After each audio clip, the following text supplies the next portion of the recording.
Bismillahirrahmanirrahim. Assalamualaikum warahmatullahi wabarakatuh. Alhamdulillah. Alhamdulillahilladzi arsala rasulahu bil huda wa dinil haq liyudhhirahu 'ala dini kullihi wa kafa billahi syahida. Asyhadu an la ilaha illallah wahdahu la syarikalah wa asyhadu anna Muhammadan abduhu wa rasuluh la nabiyya ba'dah. Kaum muslimin muslimah, saudaraku yang dimuliakan Allah Subhanahu wa taala. Alhamdulillah, marilah kita panjatkan puji syukur kepada Allah Subhanahu wa taala. Allah yang masih memberikan kekuatan bagi kita untuk melaksanakan ibadah pada Allah Subhanahu wa taala, untuk melaksanakan ibadah puasa Ramadan, sehingga pada hari ini kita selalu berusaha untuk melakukan kebaikan-kebaikan, terutama sekali ibadah pada Allah Subhanahu wa taala, baik ibadah wajibnya maupun ibadah-ibadah yang sunnah sebagaimana tuntunan dari Rasulullah sallallahu alaihi wasallam. Saudaraku yang dimuliakan Allah Subhanahu wa taala, saat ini kita sudah berada hampir di pertengahan Ramadan. Itu berarti hampir separuh dari bulan suci Ramadan ini kita jalani. Allah masih menguatkan kita, dan mudah-mudahan Allah senantiasa memberikan kita energi dan kekuatan untuk semakin kuat melaksanakan ibadah-ibadah di bulan suci Ramadan, di mana dalam satu harinya dilipat gandakan ibadah itu pahalanya oleh Allah Subhanahu wa taala.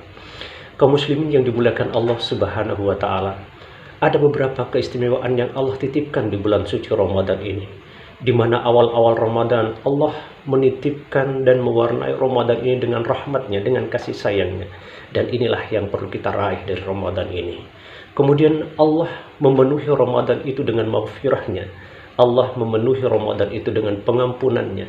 Orang-orang yang penuh khilaf, orang-orang yang penuh kesalahan dan dosa, Ramadan akan memberikan penghapusan dari segala dosa-dosanya. Man shoma ramadana imanan wahtisaban ghufira lahu ma taqaddama min dambi. Barang siapa yang melaksanakan puasa Ramadan dengan keimanan dan ketakwaan pada Allah serta ingin mendapatkan keridhaan Allah, ghufira lahu ma taqaddama min dambi, maka Allah akan menghapuskan segala kesalahan dan dosa-dosanya masa lalu. Luar biasa. Kaum muslimin yang dimuliakan Allah Subhanahu wa taala, Allah juga menghamparkan berbagai macam media di Ramadan ini. Di antaranya ada yang disebut dengan Lailatul Qadar. Lailatul Qadar ini khairum min alfi syahr, adalah lebih baik daripada 1000 bulan. Kita banyak beribadah pada Allah Subhanahu wa taala, kita banyak melaksanakan sholat, baik sholat wajibnya maupun sholat sunnahnya, sedekah dan kebaikan-kebaikan lainnya, al-ihsan kita lakukan. Tetapi ada satu malam yang menghampiri dari kehebatan 1000 bulan. Dia itu Lailatul Qadar khairum min alfi syahr. Saudaraku yang dimuliakan Allah Subhanahu wa taala, luar biasa. Di Ramadan ini keistimewaannya Allah menurunkan Al-Quran, dan kita sebut dengan Nuzulul Quran, dan itu insya Allah pada tanggal 17 Ramadan.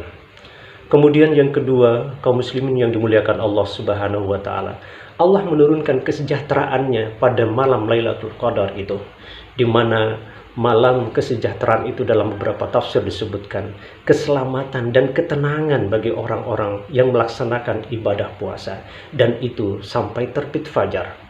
Orang yang mendapatkan Lailatul Qadar di hari-hari ganjil di 10 terakhir Ramadan itu akan mendapatkan ketenangan jiwanya, dan pada saat itu tergambar bahwa alam bersahabat dengan kita, tenang, hening, angin pun begitu berhembus dengan lembut. Maka kita betul-betul merasakan ketenangan saat itu, dan itulah tanda-tanda kita meraih Lailatul Qadar, dan kita isi hidup kita, malam kita dengan ibadah pada Allah Subhanahu wa taala. Kemudian saudaraku yang dimuliakan Allah Subhanahu wa taala, ketika malam Lailatul Qadar itu, maka di situ tempatnya pencatatan takdir kita, takdir manusia, takdir makhluk hidup, baik takdir kebaikan kita maupun takdir keburukan. Minha yufarriqu kullu amrin hakim, kata Allah Subhanahu wa taala dalam surah Ad-Dukhan, bahwa padanya itu akan kemudian dicatatkan oleh Allah Subhanahu wa taala kullu amrin hakim, setiap urusan kita dengan sempurna oleh Allah Subhanahu wa taala. Catatan hidup kita selama 1 tahun itu akan tercatat pada saat Lailatul Qadar, pencatatan takdir kita. Tidak ada yang luput dari Allah Subhanahu wa taala. takdir manusia sebagai makhluk hidup, bahkan takdir kematian, takdir makhluk-makhluk lainnya, hewan, tumbuh-tumbuhan akan tercatat saat itu. Dan saudara dimuliakan Allah Subhanahu wa taala, yang berikutnya adalah malam Lailatul Qadar itu adalah malam penuh dengan berkah. Inna anzalnahu fi lailatil maghfirah.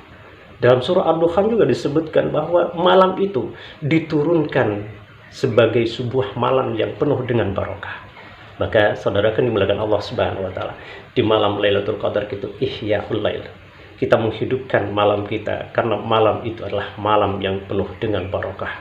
Kita hidup di malam itu dengan penuh ibadah pada Allah Subhanahu wa taala. Jangan lalaikan dengan tidur kita, jangan lalaikan dengan permainan, jangan lalaikan dengan ghibah, jangan lalaikan dengan fitnah, jangan lalaikan dengan urusan-urusan lainnya. Tepat pada malam hari-hari ganjil di 10 terakhir Ramadan itu, kita manfaatkan dengan sebaik-baiknya untuk ibadah pada Allah Subhanahu wa taala. Saudaraku dimuliakan Allah Subhanahu wa taala, selanjutnya di malam Lailatul Qadar itu malaikat turun ke bumi. Semua malaikat turun ke bumi. Nah, disebutkan di dalam Al-Quran surah Al-Qadar, Inna anzalnahu fi lailatul qadr, wa ma adraka ma lailatul qadr, lailatul qadr khairum min alfi syahr, tanazzalul malaikat wa ruhu fiha biidni rabbihim min kulli amr. Diturunkan seluruh malaikat, bukan hanya malaikat tetapi panglima malaikat, yaitu malaikat Jibril, diturunkan oleh Allah Subhanahu wa taala ke bumi ini. Untuk apa saudaraku dimuliakan Allah Subhanahu wa taala? Mereka diturunkan oleh Allah untuk mencatat kebaikan-kebaikan manusia pada saat itu dan akan dilipat gandakan pahalanya oleh Allah Subhanahu wa taala. Saudaraku dimuliakan Allah Subhanahu wa taala, berbahagialah dan senanglah orang yang menghidupkan malamnya di malam-malam ganjil terakhir Ramadan itu dengan ibadah pada Allah Subhanahu wa taala. Dan saudara kemuliaan Allah Subhanahu wa taala, malam Lailatul Qadar itu berisi penuh dengan kebaikan. Jangan menyia-nyiakan malam Lailatul Qadar itu. Kita manfaatkan dengan sebaik-baiknya untuk mengisinya dengan kebaikan-kebaikan. Kenapa? Karena setiap kebaikan diganjar pahala yang berlipat oleh Allah Subhanahu wa taala. Kita membaca ayat suci Al-Quran, kita tilawah Quran, mentadabburi Al-Quran, kemudian kita melakukan kebaikan-kebaikan kepada orang. Itu terutama sekali menghilangkan dendam dan rasa kedengkian pada orang lain. Kemudian menghilangkan rasa kesombongan kepada orang lain. Dan kita selalu berzikir kepada Allah Subhanahu wa taala sembari bersalawat kepada Rasulullah sallallahu alaihi wasallam. Semoga puasa kita semakin barokah, kaum muslimin dan muslimah dimanapun Anda berada. Semoga hati kita semakin tulus kepada Allah Subhanahu wa taala. Semoga hati kita semakin ikhlas untuk melaksanakan ibadah pada Allah Subhanahu wa taala. Dan kita senantiasa menjaga ibadah kita jangan sampai terputus dengan Allah, dan menjaga agar ibadah kita tetap suci, tidak dicampur adukkan dengan sesuatu yang akan merusak daripada nilai-nilai urgensi daripada ibadah itu. Saudaraku yang dimuliakan Allah Subhanahu wa taala, mudah-mudahan ke depan kita semakin dikuatkan dan disehatkan oleh Allah Subhanahu wa taala dengan keimanan dan ketakwaan kita pada Allah. Barokah puasa kita, barokah ibadah-ibadah kita yang lain, dan mudah-mudahan kita berjumpa kembali pada Ramadan tahun yang akan datang. Demikian, billahi taufiq wal hidayah. Wassalamualaikum warahmatullahi wabarakatuh.